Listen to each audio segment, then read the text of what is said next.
Divine Goddess Kibeshet.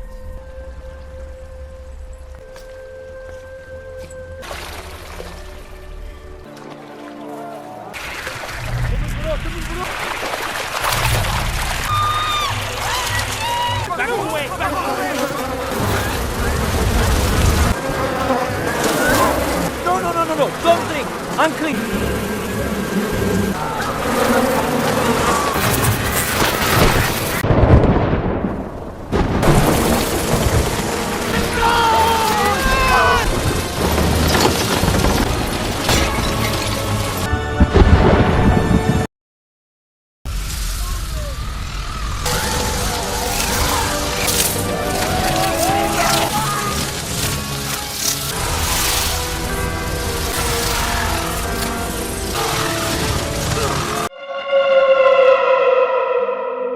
Bangsa Yahudi telah hidup dalam perbudakan di Mesir selama kurang lebih 400 tahun. Mereka dipaksa bekerja untuk membangun patung-patung, kota-kota besar, serta berbagai simbol kejayaan kerajaan Mesir.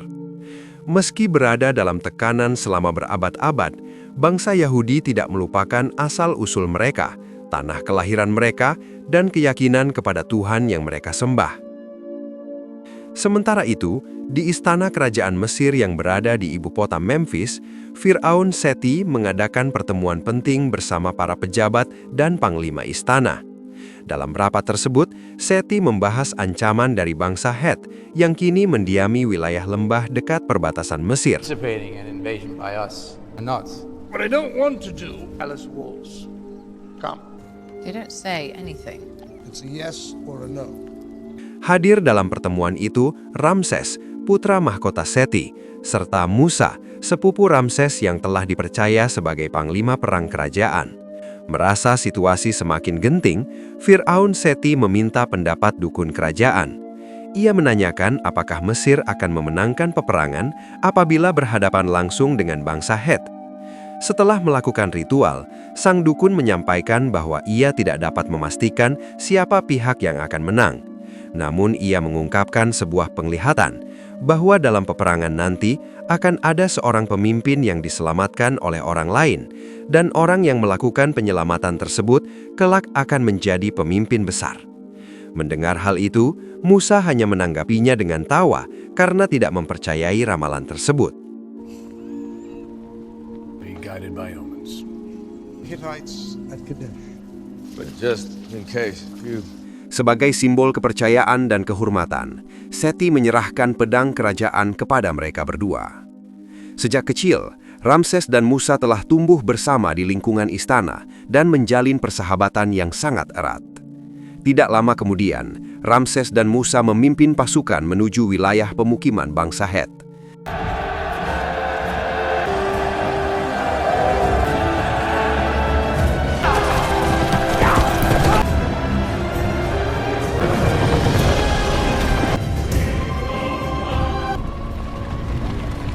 Setibanya di sana, tanpa banyak pertimbangan, pasukan Mesir langsung melancarkan serangan.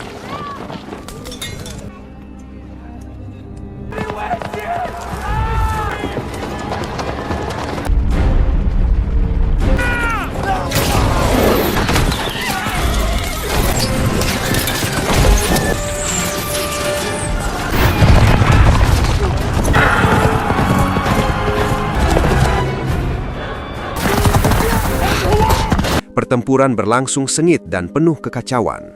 Di tengah pertempuran tersebut, Ramses terjatuh dan hampir tertabrak kereta kuda milik musuh. Dari kejauhan, Musa melihat kejadian itu dan segera bertindak hingga berhasil menyelamatkan nyawa Ramses. Namun, tindakan Musa justru memicu kemarahan Ramses. Meski demikian, pasukan Mesir akhirnya berhasil mengalahkan bangsa Het dan kembali ke Mesir dengan membawa kemenangan.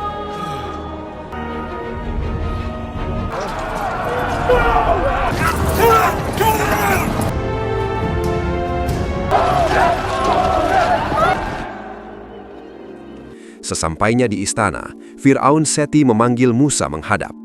Seti telah mengetahui peristiwa saat Musa menyelamatkan Ramses di medan perang. Ia kemudian mengingatkan Musa pada ramalan yang disampaikan sebelum peperangan dimulai. Seti menyadari bahwa Musa tidak mempercayai ramalan tersebut, namun ia sendiri mempercayainya sepenuhnya. Bahkan, Fir'aun Seti secara terbuka mengungkapkan bahwa dalam hatinya, ia lebih senang apabila Musa yang kelak menjadi penerusnya dibandingkan Ramses, putra kandungnya sendiri. Dalam sebuah rapat kerajaan, Fir'aun Seti memerintahkan Ramses untuk melakukan investigasi langsung ke lokasi tempat para budak bekerja. Namun Ramses tampak tidak menunjukkan ketertarikan terhadap tugas tersebut. Melihat hal itu, Musa kemudian mengajukan diri untuk menggantikan Ramses dalam melakukan investigasi terhadap para budak. Rephrase. Meet with the Viceroy, look around, make a report. What else? Di sebuah ruangan istana, Musa sempat meminta maaf kepada Ramses atas kejadian di medan perang, khususnya karena telah menyelamatkan nyawanya. Ramses menanggapi dengan tenang dan mengatakan bahwa ia juga akan melakukan hal yang sama apabila berada di posisi Musa. Keesokan harinya, Musa bersama pengawalnya berangkat menuju distrik Pitom untuk menyelidiki kondisi para budak Yahudi yang bekerja di wilayah tersebut.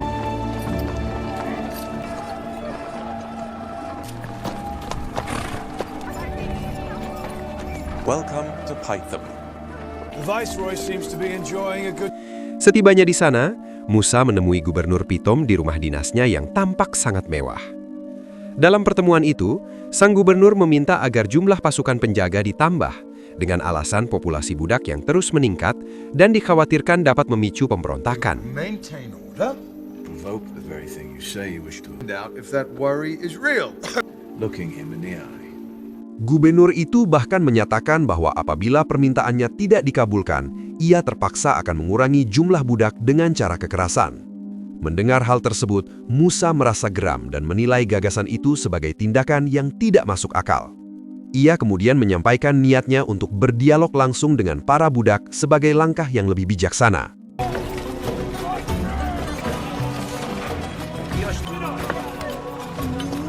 Pada hari berikutnya, Musa memanggil beberapa tokoh bangsa Yahudi yang dijadikan budak untuk berdialog. Ia menanyakan nama pemimpin mereka, namun orang itu justru balik bertanya tentang identitas Musa.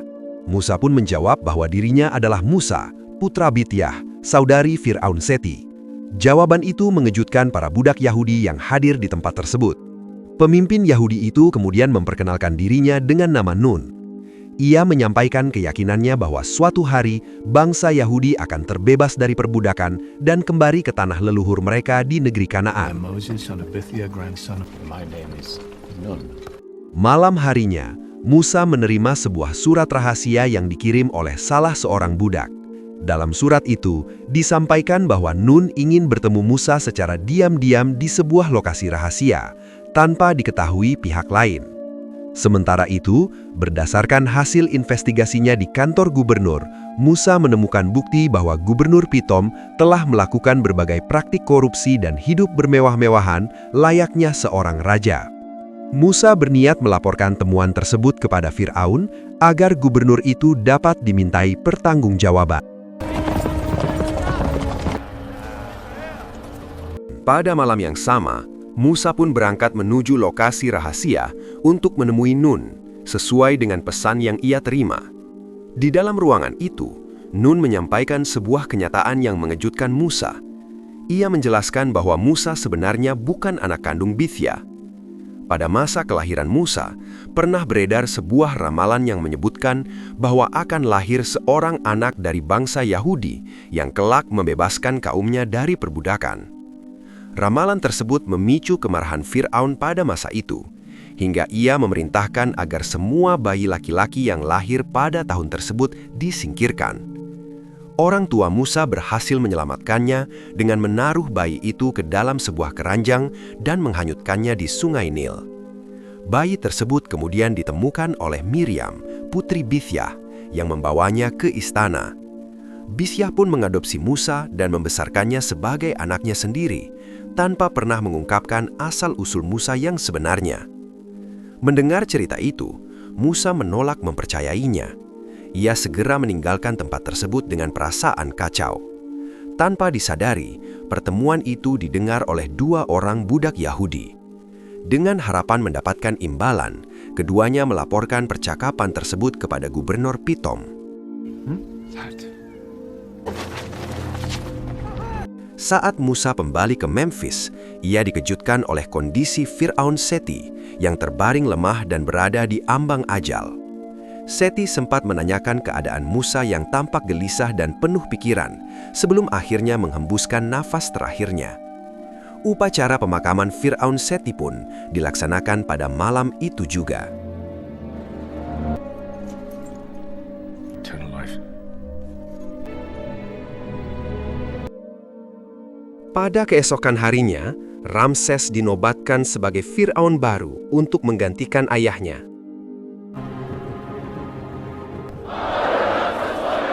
Namun pada malam harinya, Gubernur Pithom datang menghadiri rapat kerajaan dan menyampaikan laporan penting. Di hadapan Ramses, gubernur tersebut mengungkapkan dugaan tentang asal-usul Musa sebagai keturunan Yahudi. Musa dengan tegas menyangkalnya. Ia menyatakan bahwa dirinya adalah anak Bithya dan menuduh Gubernur Pithom telah mengarang cerita untuk kepentingannya sendiri. Merasa ragu, Ramses memerintahkan Bithya dan putrinya Miriam untuk menghadap. Di hadapan mereka, Ramses menuntut kejujuran. Ia meminta Miriam meletakkan tangannya di atas meja, lalu bertanya apakah benar dahulu ia menemukan bayi Musa di Sungai Nil. Miriam memilih diam dan tidak memberikan jawaban. Saat situasi memanas dan Ramses hampir mengambil tindakan yang lebih jauh, Musa segera melindungi Miriam. Tindakan itu membuat Ramses semakin tersulut emosi. Ia kemudian memerintahkan para pengawal untuk membawa Musa pergi dan mengasingkannya ke tempat yang jauh.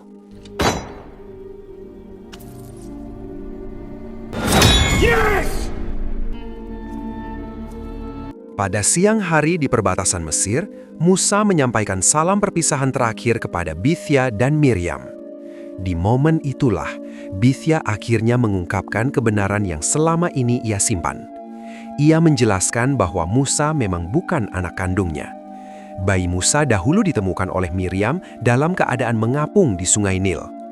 Meski demikian, Bithya menegaskan bahwa ia telah mencintai dan membesarkan Musa sepenuh hati, layaknya anaknya sendiri. Mendengar pengakuan itu, Musa terdiam dan terpukul oleh kenyataan yang baru ia ketahui. Sebelum berpisah, Miriam menyerahkan sebuah peninggalan terakhir dari ibu kandung Musa, benda yang masih melekat sejak ia pertama kali ditemukan. Musa pun memeluk Bithya dengan erat, lalu berpamitan untuk melanjutkan perjalanannya.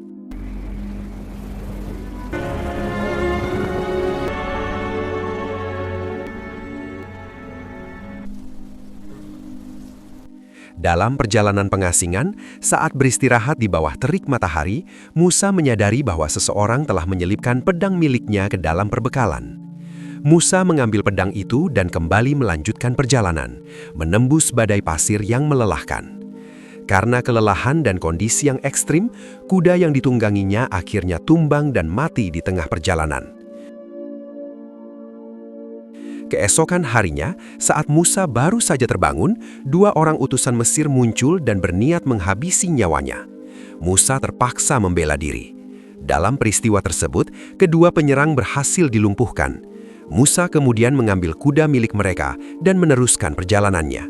Sepanjang jalan, Musa mencatat dan menggambar rute yang telah ia lalui agar tidak tersesat.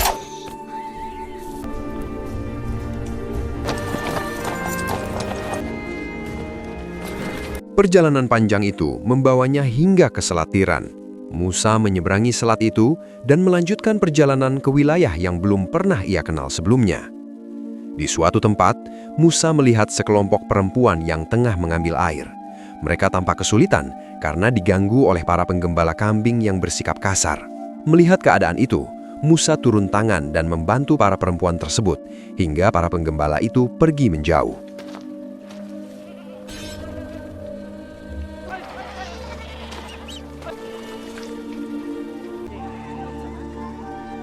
Sebagai ungkapan terima kasih, salah seorang perempuan bernama Zipporah mempersilahkan Musa untuk beristirahat di kediaman keluarganya. Kehadiran Musa disambut dengan baik oleh keluarga Zipporah. Seiring berjalannya waktu, Musa menetap di desa itu. Hari demi hari berlalu, dan hubungan Musa dengan Zipporah semakin dekat hingga tumbuh rasa saling menyukai. Akhirnya, Musa memutuskan untuk menikahi Zipporah dan memilih menetap di desa tersebut. When?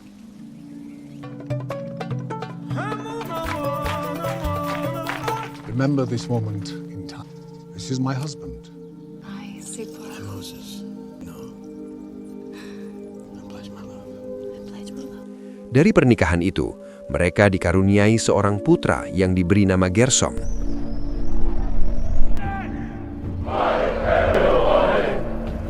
Discuss my tomb per se.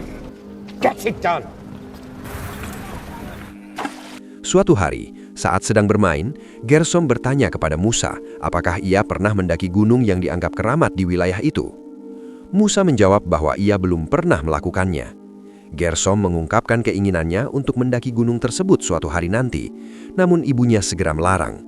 Menurut Zipporah, gunung itu adalah tempat yang tidak boleh didaki karena dianggap suci dan berada di bawah larangan Tuhan. Boy to grab be living in nothing. I know. And it's his. Setelah itu, Musa berangkat membawa ternaknya menuju gunung tersebut. Sesampainya di puncak, cuaca tiba-tiba berubah. Hujan turun dengan sangat deras, membuat Musa kebingungan mencari perlindungan. Tidak lama kemudian, terjadi longsoran bebatuan yang menimpa Musa hingga ia terjatuh dan mengalami luka cukup serius. Dalam kondisi setengah sadar di tengah malam, Musa melihat sesuatu yang tidak biasa. Sebuah pohon tampak menyala tanpa terbakar habis, dan di hadapannya muncul sosok seorang anak kecil. Sosok itu mengetahui asal-usul Musa dan memperkenalkan dirinya sebagai The Messenger. Anak itu menyampaikan sebuah pesan dan meminta Musa untuk menjalankan tugas besar, yaitu membebaskan bangsanya dari perbudakan. Musa masih diliputi kebingungan ketika sosok tersebut tiba-tiba menghilang dari pandangannya. People now.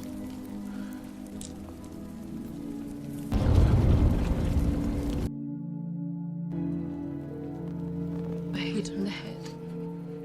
Musa menceritakan apa yang ia alami di atas gunung. Zipporah mencoba menenangkan Musa dan berusaha meyakinkannya bahwa apa yang ia lihat kemungkinan hanyalah akibat kelelahan dan luka yang dialaminya.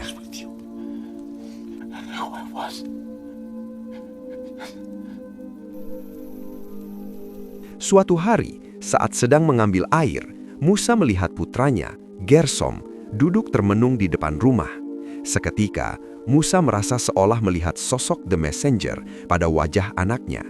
Hal itu membuat Musa terdiam dan semakin yakin bahwa pengalaman di gunung tersebut bukanlah hal biasa. Keesokan harinya, Musa pun sampai pada keyakinan bahwa pesan yang ia terima benar-benar merupakan panggilan Tuhan untuknya. Musa mulai mempersiapkan diri dan perlengkapan seperlunya.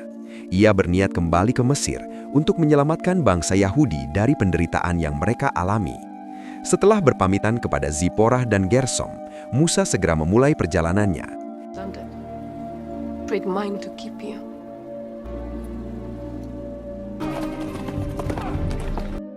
Ia kembali menyeberangi selat Tiran yang dangkal dan melanjutkan perjalanan hingga tiba di sebuah persimpangan jalan. Di sana, Musa bertemu dengan sekelompok penggembala dan menanyakan asal mereka. Salah seorang penggembala menjelaskan bahwa ia berasal dari wilayah Selat Tiran, namun menempuh jalur berbatu yang sempit dan berbahaya, bukan jalur yang baru saja dilalui Musa. Musa kemudian melanjutkan perjalanannya hingga akhirnya kembali tiba di Mesir. Di sana, ia menyaksikan para budak Yahudi dipaksa bekerja dengan beban yang semakin berat, hingga banyak yang jatuh karena kelelahan. Musa pun masuk ke sebuah tempat rahasia dan bertemu kembali dengan Nun. Joshua. Welcome back, brother. Di tempat itu, Nun memperkenalkan Musa kepada kakak kandungnya Harun, serta anggota keluarga Musa yang lainnya. Sementara itu, di tempat lain, Ramses terbangun secara tiba-tiba dari tidurnya dengan perasaan gelisah. Ia memastikan kondisi istri dan anaknya yang masih terlelap, lalu berjalan menuju kandang untuk memeriksa kuda kesayangannya, seakan merasakan sesuatu yang tidak biasa akan segera terjadi. Tiba-tiba, dari arah belakang, Musa muncul dan mengarahkan pedangnya ke arah Ramses. Dengan nada emosi yang tertahan, Musa menudih Ramses telah berusaha menyingkirkannya di padang pasir dengan mengirim 2 orang suruhan. Ramses segera menjelaskan bahwa perintah itu bukan datang darinya, melainkan dari ibunya. Ia menegaskan bahwa dirinya justru berusaha menolong Musa dengan menyelipkan pedangnya ke dalam perbekalan agar Musa bisa melindungi diri selama pengasingan. Mendengar penjelasan itu, Musa kemudian menyampaikan maksud kedatangannya. Ia menegaskan bahwa dirinya tidak datang untuk merebut kekuasaan atau mengancam posisi Ramses sebagai Firaun. Musa hanya meminta satu hal, yaitu agar Ramses bersedia membebaskan bangsa Yahudi dari perbudakan.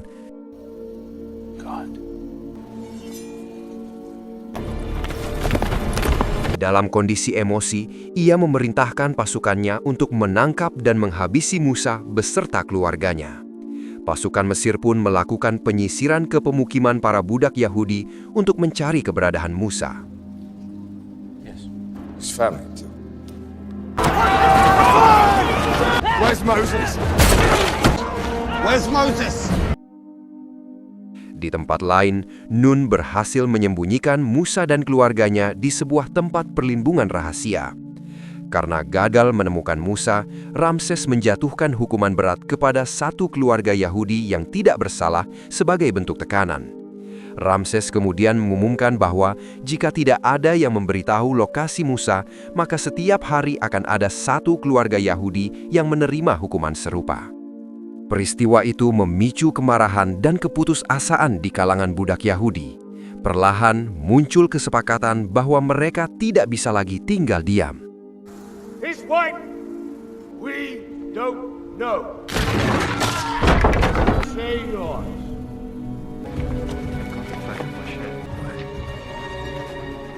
Para pemuda Yahudi mulai berkumpul secara diam-diam di tempat rahasia untuk mempersiapkan perlawanan. Namun keesokan harinya, satu keluarga lain kembali menerima hukuman, memperkuat tekad mereka untuk bertindak. Sementara itu, di lokasi tersembunyi, Musa mulai melatih para pemuda Yahudi. Pada sore hari, Musa berbicara di hadapan mereka dan menjelaskan bahwa kekuatan mereka tidak akan cukup jika harus menghadapi pasukan Mesir secara terbuka. Musa kemudian menyampaikan strategi lain. Menurutnya, satu-satunya cara untuk memaksa Ramses memenuhi tuntutan mereka adalah dengan menghentikan pasokan makanan dan air bagi rakyat Mesir, sehingga tekanan akan datang dari dalam kerajaannya sendiri. Force them! Yes! Malam harinya, Musa dan kelompoknya mulai bergerak. Mereka menyerang gudang-gudang penyimpanan bahan pangan dan merusak perkebunan yang menjadi sumber makanan. Tidak hanya itu, beberapa kapal pengangkut logistik juga dihentikan agar pasokan tidak sampai ke kota. Dari kejauhan, Ramses menyaksikan kejadian tersebut dengan kemarahan yang semakin memuncak.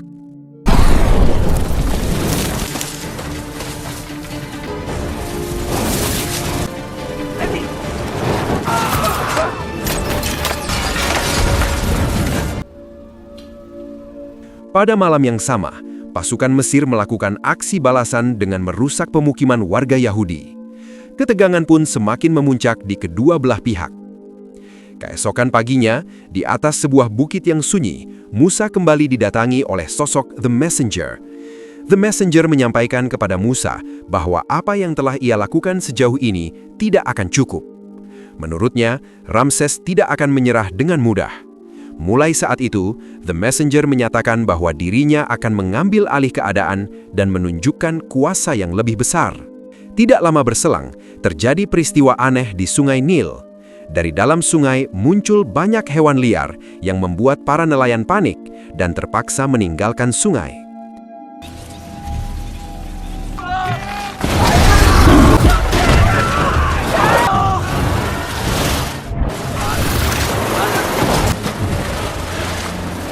Kekacauan terjadi di sepanjang aliran Nil hingga air sungai berubah warna dan tercemar. Akibatnya, ikan-ikan mati dan mengambang di permukaan. Divine Goddess Kibeshet.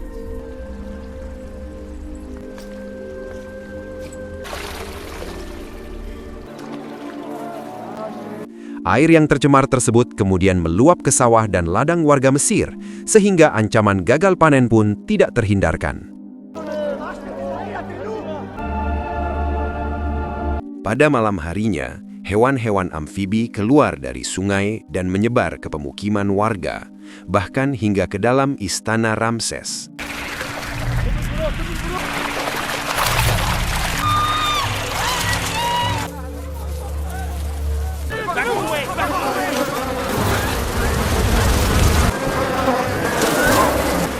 No, don't drink! Unclean!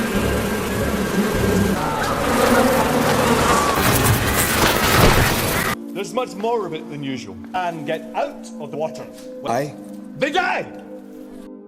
Serangga-serangga itu mengerubungi bahan makanan dan menyebarkan penyakit kulit yang menyerang banyak warga.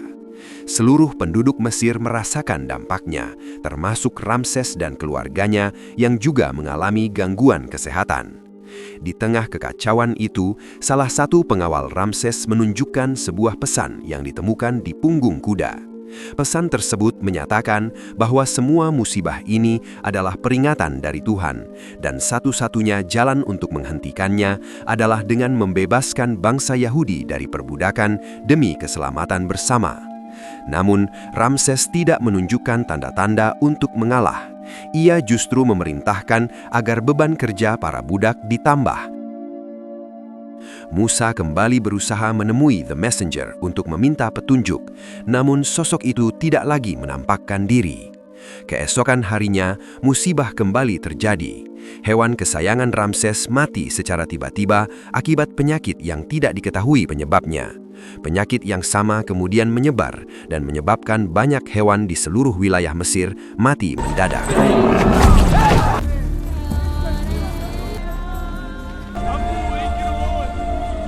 Dalam kemarahannya, Ramses menjatuhkan hukuman berat kepada para dukun kerajaan karena dianggap gagal menghentikan rangkaian bencana tersebut. Pada malam berikutnya, kota Memphis dilanda hujan es yang sangat dahsyat dan merusak banyak bangunan serta ladang.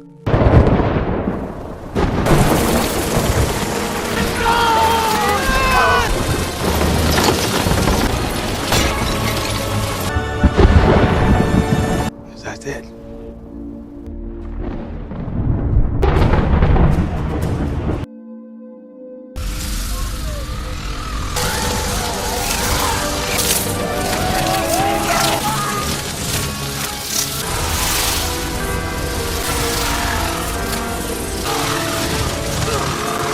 Belalang-belalang itu menghabiskan hampir seluruh tanaman pangan dan buah-buahan milik rakyat.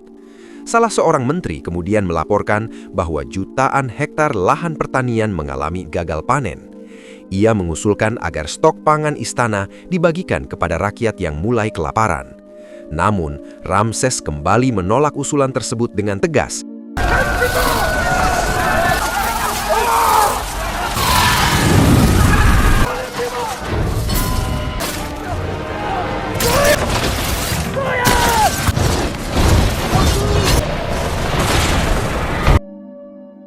Di waktu yang sama, Ramses mendengar suara aneh di sekitar istana. Ia mengira Musa kembali menyusup, namun ketika diperiksa, tidak ada siapapun di sana.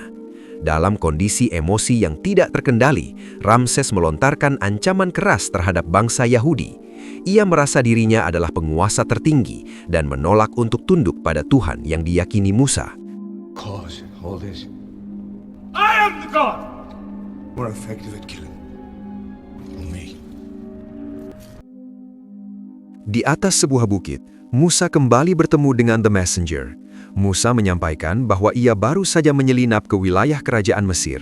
Namun bukannya berubah pikiran, Ramses justru semakin keras dan melontarkan ancaman terhadap bangsa Yahudi. The Messenger kemudian menyampaikan pesan penting kepada Musa. Pesan itu membuat Musa terkejut dan menolak pada awalnya. Namun ia menyadari bahwa keputusan tersebut tidak bisa dihindari. Tell you what's going to happen next. I want no part of this! Musa segera berangkat menemui Ramses. Di luar dugaan, para prajurit tidak menghalanginya, bahkan membiarkan Musa masuk ke istana. Di hadapan Ramses, Musa sekali lagi memohon agar bangsa Yahudi dibebaskan dari perbudakan. Ia memperingatkan bahwa jika permintaan itu kembali ditolak, akan terjadi musibah besar pada malam hari yang dampaknya tidak dapat dihindari oleh siapapun di Mesir. Egypt's survival, do you understand, Sunset? Your child, tonight. Setelah menyampaikan peringatannya, Musa meninggalkan istana. Ia segera kembali menemui bangsa Yahudi dan menyampaikan pesan penting. Musa meminta setiap keluarga untuk menyembelih seekor kambing dan menandai pintu rumah mereka sesuai petunjuk yang ia terima, sebagai bentuk perlindungan bagi keluarga mereka. Malam itu, Ramses yang diliputi kegelisahan memilih tidur di samping putranya sambil membawa senjata, seolah ingin menjaga dengan caranya sendiri. Tepat di tengah malam, langit tampak berubah gelap, cahaya di kota Memphis meredup, dan suasana sunyi berubah menjadi kepanikan.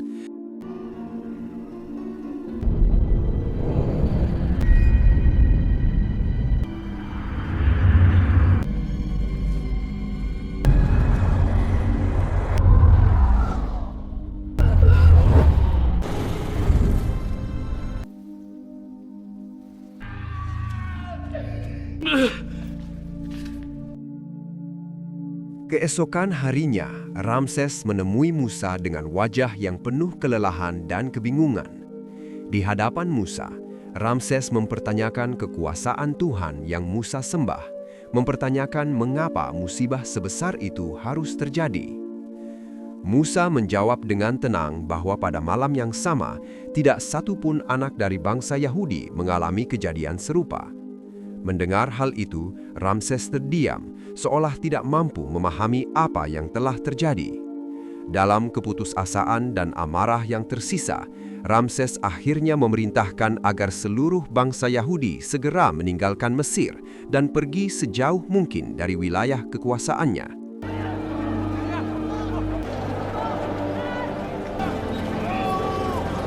Setelah keputusan itu diucapkan, Musa memperlihatkan rute perjalanan yang akan mereka tempuh.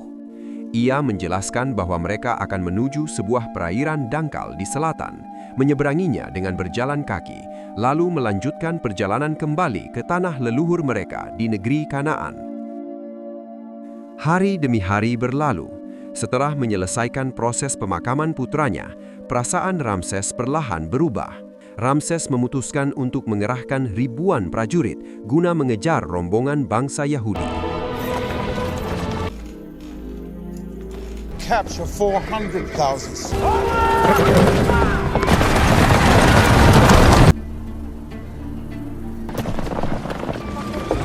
Dari kejauhan, salah seorang pengikut Musa melihat debu besar yang menandakan pergerakan pasukan Mesir. Ia segera melaporkan hal tersebut kepada Musa. Menyadari bahaya yang mendekat, Musa memutuskan membawa seluruh rombongan melewati jalur pegunungan yang terjal dan berbahaya, dengan harapan dapat memperlambat laju pasukan Ramses. Forward!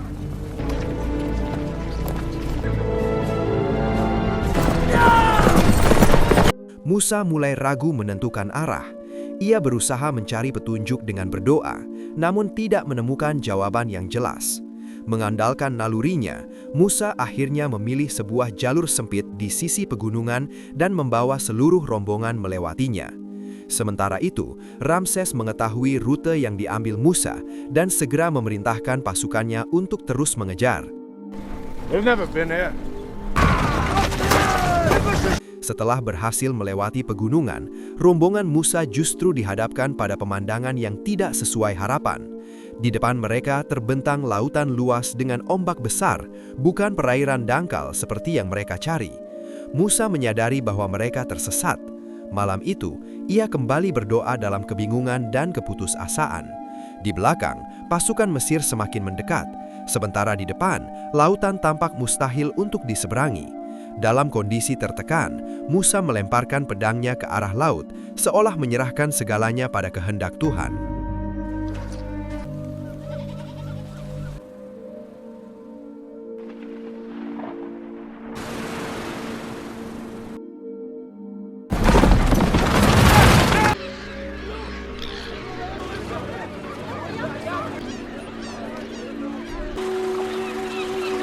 Di antara perubahan itu, terlihat kembali pedang Musa yang sebelumnya terlempar ke laut.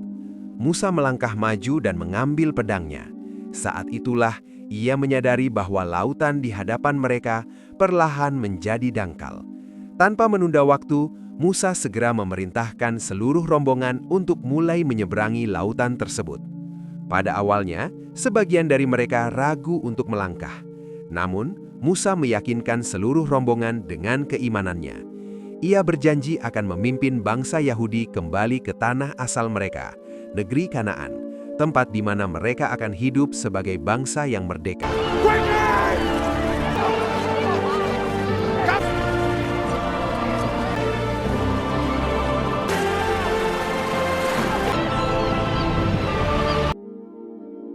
Sementara itu, jauh di belakang, Ramses bersama pasukannya bergerak dengan kecepatan tinggi melewati jalur pegunungan untuk mengejar rombongan Musa.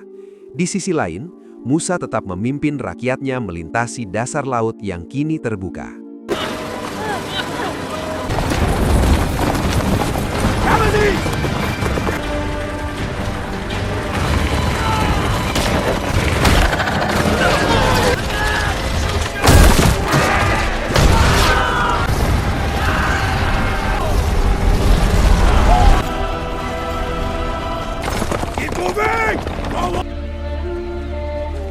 Saat rombongan Musa hampir mencapai seberang, Musa melihat dari kejauhan bahwa pasukan Ramses telah sampai di pantai. Ia segera memerintahkan seluruh rakyat Yahudi untuk mempercepat langkah dan segera menyelamatkan diri. Sementara itu, Musa bersama beberapa pemuda memilih berbalik arah untuk menghadapi Ramses.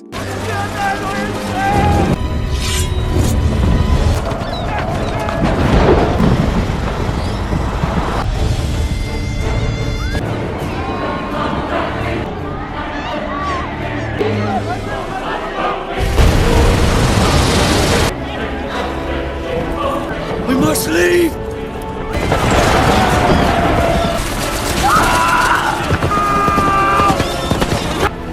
Leave!